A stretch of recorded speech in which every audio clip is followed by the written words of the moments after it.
Olá, gente, tudo bom? Estamos aqui para mais uma aula online. Essa aula é uma aula um pouco especial, uma aula sobre arquitetura de reatores nucleares. A gente vai conhecer um pouquinho mais a respeito de como funciona um reator nuclear, os tipos de reatores nucleares que existem e, por final, vamos entender o que aconteceu em Fukushima em 2011. Os primeiros reatores que foram construídos em escala global, né, os reatores que a gente chama de reatores de primeira geração, eles eram do tipo BWR, ou seja, são reatores onde a água ferve, né, então reatores de água fervente. Se nós dermos uma olhada um pouco mais aprofundada no funcionamento desses reatores, nós podemos ver que ele funciona da seguinte maneira. Dentro do núcleo existem as barras de urânio, né, todo o elemento combustível aqui dentro, onde as reações de fissão nuclear acontecem, e quando acontece uma reação de fissão nuclear, a energia é liberada na forma de calor.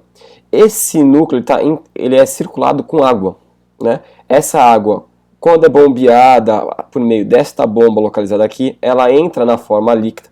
Quando passa por meio das barras de combustível nuclear, ela aquece até o momento em que ela evapora. Ao evaporar, aqui em cima nós temos então todo o vapor e, obviamente, essa água nesse circuito inteirinha, por estar em contato com o material nuclear, ela é uma água radioativa, ela é água contaminada. Aqui em cima temos então, obviamente, né, vapor radioativo, e esse vapor vai circular por essa tubulação primária até encontrar uma turbina. Esse vapor gira essa turbina, que está ligada a um gerador, que gera energia elétrica, então, para abastecer residências, indústrias, etc. Quando ele passa pela turbina, esse vapor radioativo, ele vai entrar num trocador de calor, né, um condensador. Nesse canto aqui entra a água fria, que é bombeada por esta bomba, e esta água fria, ela troca calor, ela recebe o calor desse vapor, fazendo com que esse vapor radioativo se transforme em água, aqui no final do condensador, e com essa troca de calor, essa água que entrou fria por aqui, ela acaba saindo quente por aqui, né? Então temos dois circuitos principais. O circuito primário, onde nós temos a água circulando, né, dentro do núcleo do reator e virando vapor para girar a turbina. Ela precisa voltar na forma líquida, então ela troca calor com uma água que vem no circuito secundário. Então condensou, volta ao estado líquido, é bombeado novamente para o circuito, no circuito primário para dentro do núcleo do reator, mantendo esse ciclo. O importante é notar que quando esta água fria aqui entra no circuito secundário, ela não entra em contato com a água radioativa, ou seja, quando ela volta para onde ela veio, para o oceano, para uma lagoa, ela é uma água normal, ela está quente só. A única coisa que houve aqui foi troca de calor. Essa aqui é a estrutura básica de um reator do tipo BWR, né? Embora pareça simples, né, ele é muito complicado de se construir. Então eu separei essa imagem aqui de um reator que estava em construção nos Estados Unidos, para vocês terem ideia, né, da complexidade que é para se construir um reator nuclear, mesmo os de primeira geração. Com o passar do tempo, foram ficando evidentes algumas melhorias que poderiam ser feitas, e temos então agora a segunda geração de reatores, que nós chamamos de PWR, ou seja, são reatores onde a água se encontra pressurizada. Então nós vamos dar, assim como fizemos no BWR, vamos dar uma olhadinha em como funciona ele com um pouco mais de detalhes, né?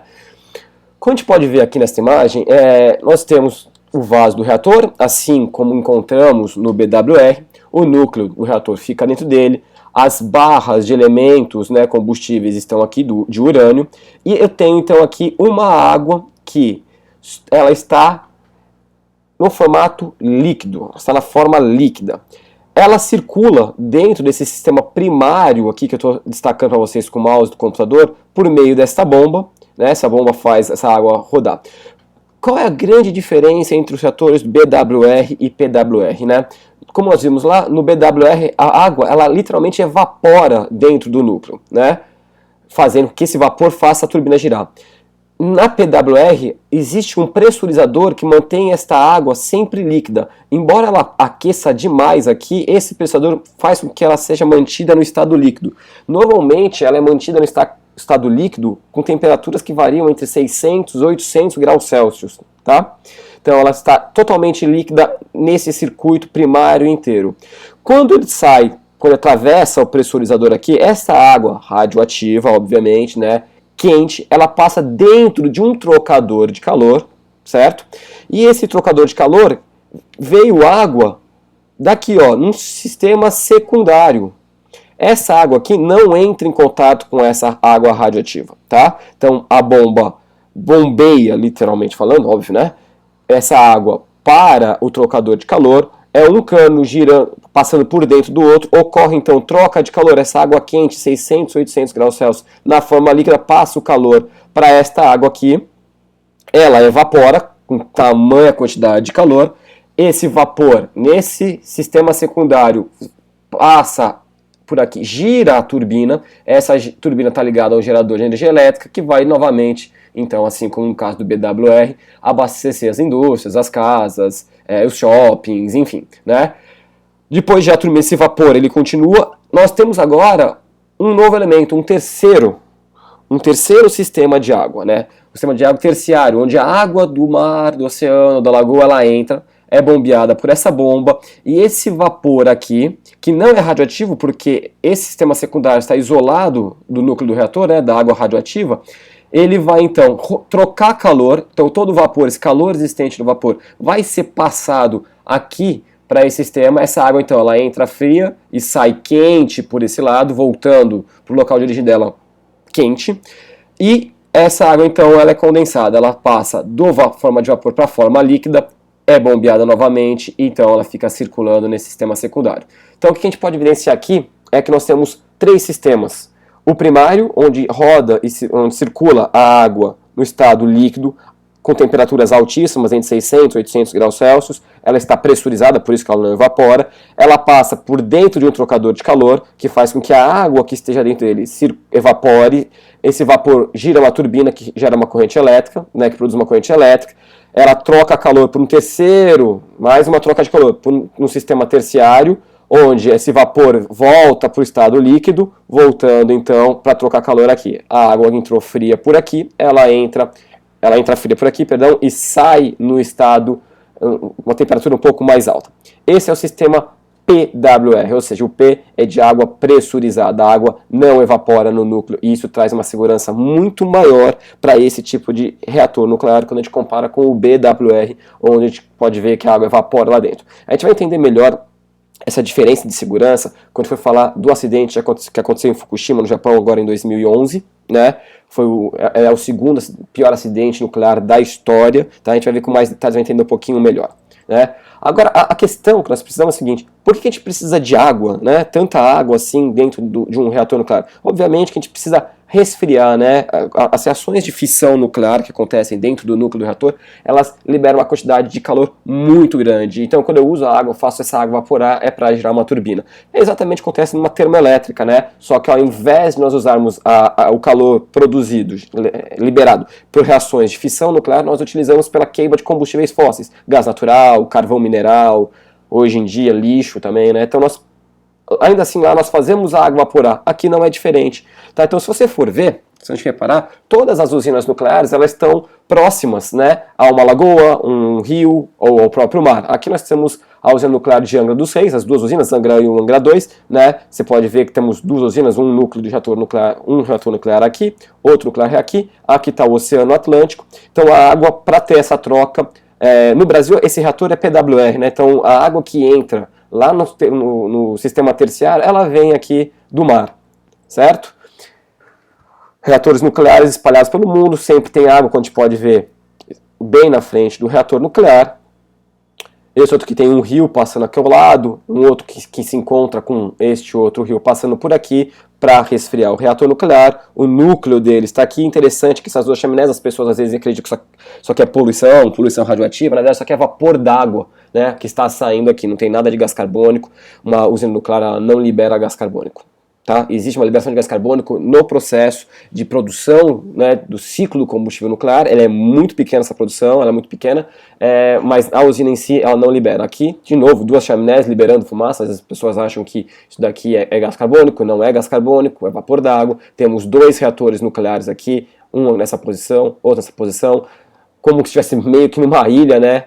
Não, então aqui o rio está fazendo uma voltinha, então toda essa água aqui é utilizada para resfriar. O interessante, óbvio, que quando a gente coloca um reator nuclear, vai existir uma alteração ambiental, não por causa da radiação, né? Porque a radiação ela é controlada, tem níveis de radiação que são seguros. Mas, quando a gente pensa que a água que está fria aqui, ela entra no reator, ela troca calor com aquela água do sistema secundário, levando em consideração que essa água, que esse reator aqui é um tipo PWR, ou se nós pensarmos num reator do tipo BWR, quando troca calor com o sistema primário.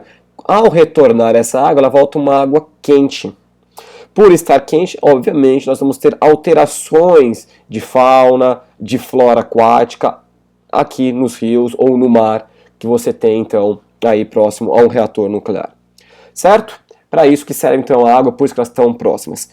Vamos ver então o que aconteceu em Fukushima, no Japão, que levou ao segundo acidente pior da história da humanidade. O primeiro é o acidente nuclear de Chernobyl, né, na década de 80. Né? Então, o que aconteceu em Fukushima? Fukushima, é uma cidade, os reatores nucleares ficam voltados de frente para o mar e houve um terremoto extremamente violento, atingiu 9 graus de magnitude, né, na costa leste do Japão. Esse terremoto, como vocês podem ver aqui na imagem, ele produziu um tsunami e esse tsunami atingiu a costa leste do Japão, né? Então, você vê que Tóquio, a capital do Japão, está aqui embaixo, né? E as ondas gigantes aconteceram. Essa aqui é uma imagem da usina nuclear de Fukushima, né, antes do acidente nuclear, né? Então vocês podem ver aqui que existe água saindo, então a água entra por um lado da usina nuclear, né? Está saindo aqui também por causa que nós temos 2 reatores, são 6 reatores no total, 4 localizados aqui, onde vocês podem ver, 2 reatores nucleares localizados aqui, então a água que está saindo aqui, ela é utilizada para resfriar esses reatores, fazer a troca de calor, aqui para resfriar esses 2 reatores, e existe esse muro de contenção, né? Esse muro de contenção ele foi projetado para resistir a um tsunami de 5 metros de altura, né? O que aconteceu com esse terremoto, com esse maremoto, na verdade, né, que produziu esse tsunami, foi classificado por um professor do Instituto de Pesquisas Energéticas e Nucleares, da USP, localizado na USP, aqui na cidade de São Paulo, como semi-apocalíptico. A onda gigante que atingiu esses reatores, ela tinha 14 metros de altura. Ou seja, um muro projetado para aguentar um tsunami de 5 metros de altura, né, que era, historicamente, os tsunamis que já tinham um passado no Japão, então ele foi projetado para manter essa margem de segurança.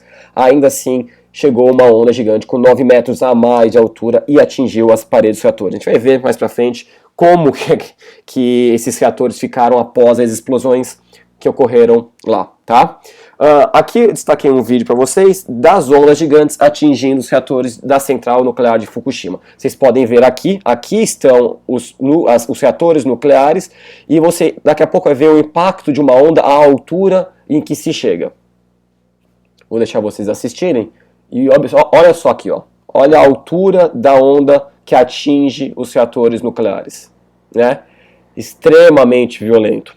Acontece que o impacto dessa onda sobre os reatores não provocou danos nenhum em relação à estrutura física dele, né? A estrutura de concreto que isola o reator do resto do mundo. A gente vai entender daqui a pouco como que isso aconteceu, tá?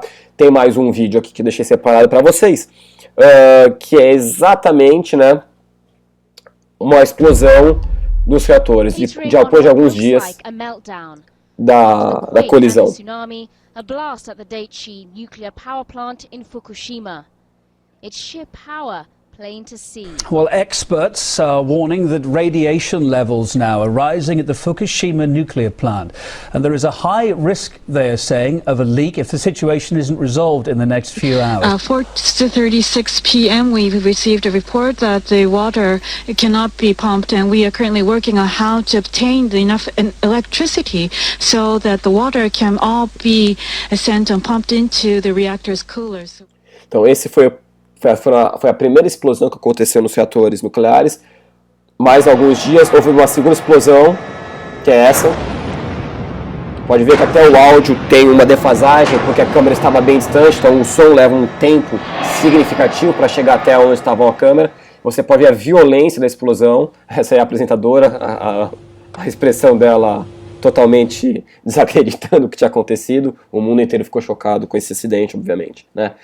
Bom, então eu acho que agora a gente tem já algumas coisas, né, alguns elementos que a gente pode tentar entender. Isso aqui é o resultado, a foto vista de cima da estrutura que ficou resultante dos reatores nucleares após a explosão. Então nós vemos as explosões dos dois reatores nucleares, um deles localizados aqui, né, um outro deles aqui, e temos uma foto de frente feita pelas equipes, e esse aqui foi o resultado final da explosão de um dos reatores. Ó, a estrutura completamente comprometida, totalmente destruída, tubulação de água que passa, de resfriamento, tudo comprometido. E se vocês prestarem atenção, as ondas, quando atingiram os reatores, elas invadiram totalmente, né, a costa leste, né, as praias, tudo mais.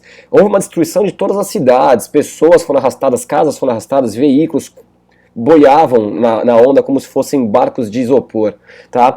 Então, nessa situação, o que acontece é o seguinte: existe todo um sistema de segurança que infelizmente não funcionou. Então é exatamente isso que a gente vai tentar entender agora. Eu vou retomar um pouquinho da estrutura do reator nuclear para a gente poder entender com mais detalhes o que aconteceu em Fukushima. Primeira coisa, os reatores nucleares do Japão, da central nuclear de Fukushima, mais precisamente, eles são do tipo BWR, são reatores de primeira geração. Então eu vou retornar ao nosso entendimento dos primeiros reatores que nós estamos assistindo nessa aula, né? O que acontece? Existem no reator do tipo BWR existem duas bombas que fazem a água circular dentro do reator nuclear, né? Essa bomba aqui e essa bomba aqui. A questão é, o que faz essa bomba funcionar, né? Ela precisa de energia para funcionar. E da onde vem essa energia? A energia que primariamente, ela vem da rede elétrica, né? E por mecanismo de segurança, assim que tem uma queda de energia, assim como aconteceu no apagão aqui no Brasil em 2010, se não me engano, a primeira coisa que acontece é a usina nuclear ser desligada, tá? Então, quando isso acontece, então a gente tem assim, um sistema primário, que ela é abastecida por energia elétrica. Se a energia acabar, essa bomba tem que continuar circulando para resfriar o núcleo do reator. Acabando a luz, então, assume automaticamente um sistema secundário, que é feito ele é feito um gerador a diesel, certo? Esse gerador a diesel ele entra em funcionamento, volta a manter o funcionamento da bomba para garantir a circulação de água. E se por acaso o gerador a diesel também não funcionar? Vamos imaginar que aconteceu alguma coisa, né? Existe ainda um outro sistema, ou seja, um sistema de triplicata, né? Ele é redundante 3 vezes, né? Na ausência de um, automaticamente entra o segundo, na ausência do segundo entra um terceiro sistema de segurança, que são baterias, certo? O que aconteceu então em Fukushima? Quando a onda gigante atingiu a central nuclear de Fukushima, as paredes dos reatores, elas aguentaram tranquilamente o impacto da onda sobre elas. Na verdade, é um reator nuclear, a parede de concreto, ela é projetada para aguentar a queda de um Boeing 737 caindo a 10 mil pés de altitude em cima dela. Não foi esse o problema. Acontece que a água invadiu todo o litoral, inclusive inundando todo o parque onde estavam localizadas as usinas nucleares, certo?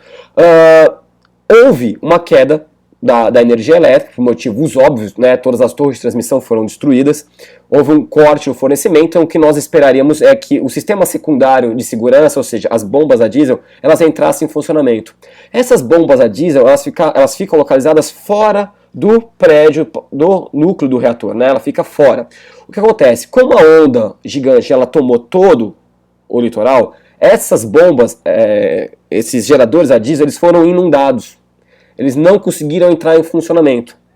Ainda bem, temos o terceiro sistema de segurança para garantir, na ausência do primeiro e do segundo, que ainda se funcione. As baterias foram acionadas. Acontece que as baterias têm uma autonomia de 2 a 3 horas, que seria um tempo suficiente para tentar se reestabelecer ou a energia elétrica ou as bombas a diesel, os geradores a diesel. O que acontece é o seguinte: o tsunami provocou muitas mortes, né? E ficou inacessível o local. Resultado disso, depois de 2 horas, a bateria acabou, a energia que estava armazenada nas baterias acabaram todas elas, e o reator nuclear ficou com as bombas paradas. Qual é o resultado imediato disso? Por mais que ele esteja desligado, e na verdade o reator onde aconteceram as explosões, eles estavam já desligados porque estavam em processo de manutenção, as reações nucleares, apesar de fissão nuclear não estar acontecendo, existe toda a radioatividade que se mantém dentro do núcleo do reator. E essa radioatividade localizada aqui no núcleo do reator fez com que essa água que não estava mais circulando continuasse evaporando. O que aconteceu? Todos esses elementos aqui, todos os canais de combustível que deveriam estar cobertos por água, essa água começou a evaporar, o nível foi descendo, deixando exposto então as barras com os elementos combustíveis. Resultado disso, uma alta pressão aqui dentro, por causa da formação de vapor, estava tudo parado, né? O calor era intenso lá dentro, essas barras de combustível acabaram por derreter. O que acontece é o seguinte, o mais grave de tudo foi o que levou efetivamente ao acidente. Essas barras onde estão localizadas o combustível nuclear, o urânio, elas são formadas de uma liga de zircônio, certo? Esse zircônio, conforme você tinha uma região, agora, uma região não, né, um sistema onde você tem uma grande quantidade de água numa alta temperatura e numa alta pressão, esse zircônio acabou reagindo com o vapor de água, produzindo óxido de zircônio. Não é um problema, claro, está sofrendo oxidação, deixando exposto todo o material nuclear. Acontece que nessa reação, além de produzir óxido de zircônio, também liberou gás hidrogênio, que nós sabemos que é altamente explosivo. Bom, esse gás hidrogênio foi se acumulando dentro do vaso de contenção dos reatores nucleares, e com a primeira faísca que saiu lá dentro, houveram, na verdade, foram 2 explosões, aquelas explosões que vocês viram agora no vídeo, né, aqueles 2 vídeos, um era só o das ondas atingindo a usina nuclear. Então, a explosão em si não foi causada por uma explosão nuclear. Na verdade, ela foi causada por o quê? As barras que continham os elementos radioativos, né, o combustível nuclear, perdão, elas reagiram com água, formando óxido de zircônio, liberando gás hidrogênio. Esse gás hidrogênio ficou acumulado. Tem um sistema ainda, né, quando a pressão aumenta demasiadamente no núcleo reator, existe uma válvula, como se fosse uma panela de pressão, que faz com que esse vapor, né, saia, ela abre. E esse vapor, ele obviamente é radioativo. Então, esse mecanismo funcionou, liberou uma parte desse gás hidrogênio, mas quando teve a primeira faísca lá dentro, todo aquele gás explodiu, a tampa do reator explodiu, e essa explosão lançou toneladas de material radioativo para a atmosfera, contaminando o solo, o ar e a água nas proximidades da central de Fukushima. Todo um raio, né? Então, todo um raio foi evacuado, todas as pessoas foram evacuadas, né? E até hoje estão trabalhando ainda para conseguir controlar os reatores nucleares, certo? Eu espero que tenha ficado um pouco mais claro quais os eventos que levaram à explosão nos reatores de Fukushima, como funcionam os reatores nucleares, como que se utiliza um reator nuclear para produzir energia elétrica, certo? E é bom saber que hoje os reatores nucleares que estão sendo construídos, eles são reatores de 3ª geração, os que estão em projeto ainda são reatores de 4ª geração, que naturalmente evitam esse tipo de acidente. A pergunta que fica para a gente responder nós temos 2 usinas nucleares no Brasil, Angra 1 e Angra 2, retomamos a construção de Angra 3, a pergunta é, numa eventualidade como essa, se tivéssemos um tsunami, nas mesmas proporções ou não, que ocorreu no Japão, será que as usinas nucleares de Angra dos Reis sofreriam esse mesmo tipo de problema? Elas poderiam explodir por essa sequência de eventos? A resposta é não. Primeiro, porque nós temos usinas do tipo PWR, então nós não temos somente 2 sistemas de circulação de água, nós temos 3. Lembrando que no primeiro, que é onde está todo o material radioativo, né, a água radioativa, ela está totalmente isolada. Então a água não evapora aqui dentro, nós temos um pressurizador. Portanto, nós não teríamos o problema de evaporação, consequentemente a água não ia baixar o nível aqui nesta região do núcleo, não deixariam as barras dos elementos combustíveis expostas, não produzindo, não reagindo com zircônio da maneira como nós vimos. Então, esse tipo de reator, os tipos PWR, são imunes a este tipo, né, de evento, de sequência de eventos, que aconteceu em Fukushima. Obviamente, o que nós poderíamos ter perda de água se, por exemplo, esta parede aqui, essa piscina, é literalmente uma piscina, nós encontrássemos um furo, um vazamento de água, o nível de água aqui ia descer cada vez mais, existe o sistema para injetar mais água, mas se fosse um vazamento muito grande, isso poderia acontecer. Tudo isso é muito controlado, tá? Acidentes nucleares não acontecem todo dia, né? Claro que quando acontece, o estrago, a quantidade, o impacto para o meio ambiente, a quantidade de mortes é grande, as consequências duram anos, né? Mas não acontece acidentes nucleares desse tipo todo dia. Então temos dois, né? O primeiro, o mais grave de todos, como eu falei no começo dessa aula, é o de Chernobyl, né, que todo mundo sabe, tem diversos vídeos na internet que vocês podem assistir. O segundo acidente mais grave que tinha tido até hoje, né, era o acidente nuclear de Goiânia, onde uma cápsula de Césio 137 tinha sido deixada numa clínica de radioterapia que foi fechada, e aí então carrinheiros tiveram acesso e se espalharam esse material radioativo. Quando em 2011 aconteceu o acidente nuclear em Fukushima, ele tomou a posição do Brasil, ficando como o segundo acidente nuclear mais grave da história. Temos ainda um acidente, uma explosão nuclear que aconteceu num reator nuclear em 3 Mile Island, nos Estados Unidos, só que o sistema de segurança, né, a explosão interna, ela ficou retida aqui dentro por causa da própria estrutura, né, da própria engenharia da parede do reator, que foi projetada para aguentar essa explosão. Não houve vazamento radioativo para o meio, é um acidente que pouca gente fala, né, ou conhece, né, então hoje nós temos muito em pauta esses dois, né? Chernobyl e Fukushima. Bom, espero que eu tenha ajudado vocês a compreender um pouquinho mais esses eventos. Até a próxima, a gente se fala. Tchau!